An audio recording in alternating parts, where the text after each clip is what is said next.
I don't get it, it's not worth it, fuck it. Those are all statements of self. So I want to continue to invest in myself. That requires a lot of rigorous honesty. That requires introspection, not analysis. Analysis you do in your head. Introspection is something that you do in your heart, and you take a look at what's still missing. What's again another form of simplicity. What do I need to add to my life? What do I need to remove? Do I have toxic people still in my life? Are there situations that I have been avoiding? Are there things that I'm procrastinating? These are all forms of ambivalence, but they're all forms of avoidance as well. And they're things that my disease will use. I love the expression that my disease wants me dead, but will settle for miserable. And that's true with ambivalence. If I stay stuck long enough, I'm going to withdraw, I'm going to be isolated, and I'm going to be increasingly vulnerable to depression. I'm going to be increasingly vulnerable to anxiety. I'm going to have all types of things happening for me that are not healthy. And by staying simply in strong fellowship, by investing in good friendships, I will have more opportunities to further heal. This is something that I came to terms with long ago. Is I think there's a certain amount of therapy or a certain amount of work in recovery that you do, and then human nature is, okay, I've done enough. And what I've come to accept is that there's always going to be a residual for me. There's always going to be more work for me to do. There's always going to be more pain for me to release. There's always going to be more inner conflict that needs to be resolved. And I think I was disappointed at first to find out that I'm always going to be a work in progress. I'm never going to be done. But the way that I view that today is that means I can get better every single day. That means I can continue to have more room in my life for joy and fulfillment. I can have less baggage to carry. I can be lighter and, in a very real sense, more free. So I'm going to pause again real quick.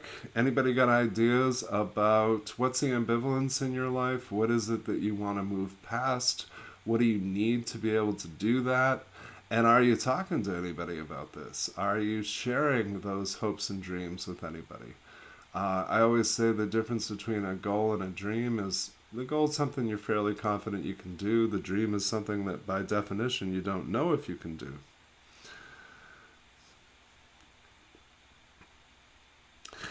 Okay.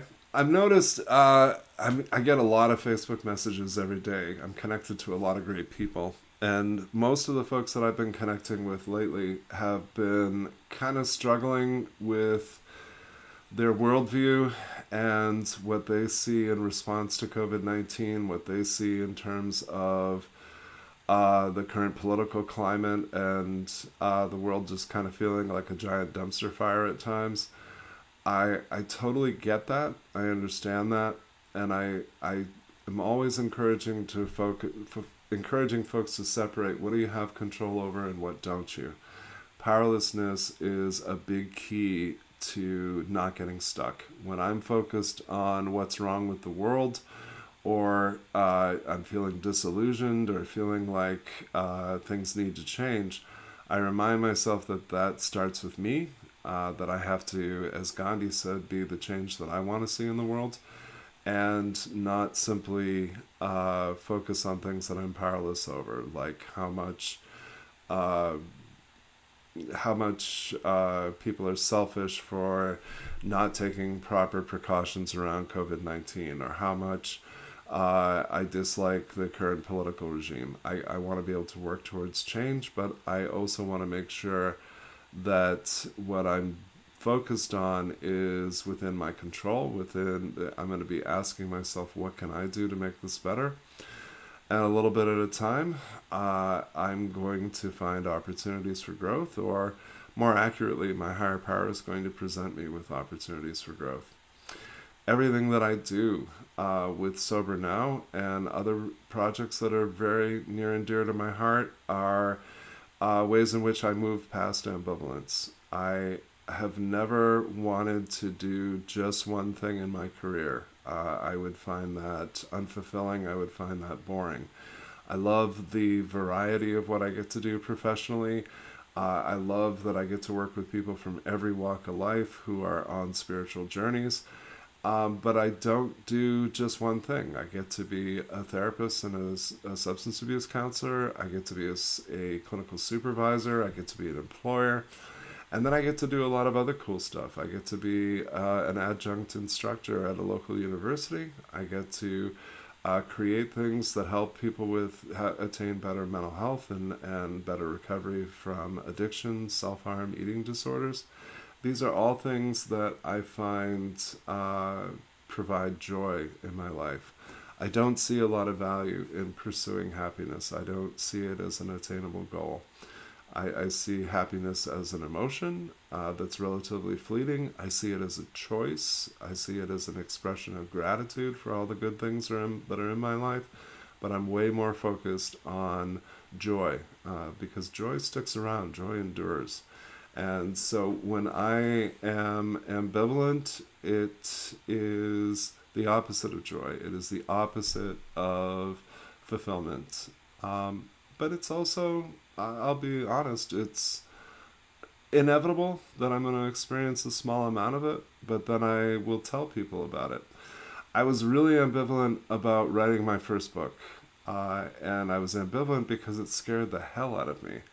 The idea of a project that big, the idea of who the hell am I to feel like I have so much to say that it should be in a book. And the way that I overcame that ambivalence was by addressing the fear, by sharing the fear with others, and a little bit at a time, it became something that was manageable. It was something that I could do incrementally, and it was something that I could have a lot of support with and a ton of accountability for. And eventually I achieved it. And I've done the same thing with SoberNow.com. And I have a really great partner that I get to develop things with there. And I will assuredly experience moving past ambivalence again and again in my life. The key for me is mindfulness and noticing its presence, and then being honest with myself and others about what I'm experiencing, what I'm feeling, what it is I need, and asking for that help to move past that. One of the projects that's on the horizon for me is I want to write a book about transforming identities and becoming the people that we most want to be. And everything about that, my inner critic says that's going to be too much work. It's going to be something that isn't relatively well researched. I can come up with 1,000 excuses not to do this. But the truth is, it scares me. And so I'm going to do what's worked for me in countless other undertakings. I'm going to share that fear. I'm going to ask for support and accountability. I'm going to overcome it. And then gradually I'm going to achieve it. And that is going to be valuable to me no matter what the outcome. Whether it helps one person or becomes a bestseller. Doesn't matter. What matters is I continue to invest. What matters is I faced a fear and overcame it. What matters is I practice what I preach. So I reach out to others and seek support in much the same way that I give it. And as long as I'm doing that, I don't have to feel alone. I don't have to feel depressed. I don't have to be on the fence and endlessly debating or weighing what it is that I might do next or what I might become. I'm going to leave that to my higher power. I'm going to be looking for signs all the while, and I'm going to continue to grow and heal and live until I'm dead. I don't want to arrive. I don't want to reach a final destination. That doesn't sound appealing to me at all. So I'm going to be signing off shortly. Thank you for checking out the video. If you would, please give it a like. Please share. If you have a moment and want to check out SoberNow.com, we highly recommend it. There's a lot of resources there and a lot of free vlogs and writing. Check us out on YouTube. Sober Now has its own channel. There's about 70 or so videos there now. Covering a wide range of topics in addiction recovery. By all means, connect with me, Jim at SoberNow.com. Would love to get your ideas and feedback and suggestions. Heard from a good friend near and dear to my heart yesterday who asked if could talk about chronic relapsing. And so that is going to be the topic that we cover next Thursday at noontime. We'll be talking about the idea of cumulative recovery, the idea of what is it that we need to do differently this time around, and what are the things that are connected to achieving long-term sobriety. So looking forward to seeing you next Thursday. The plan going forward is most every week, Thursday noontime, tune in. I'll be here. And by all means, let me know what you'd like discussed and what your questions are. I would love to make this more interactive and love to ensure that it is helpful to you specifically. So please take excellent care of yourselves. Self-care is more important than it's ever been. Please reach out to one another and take care.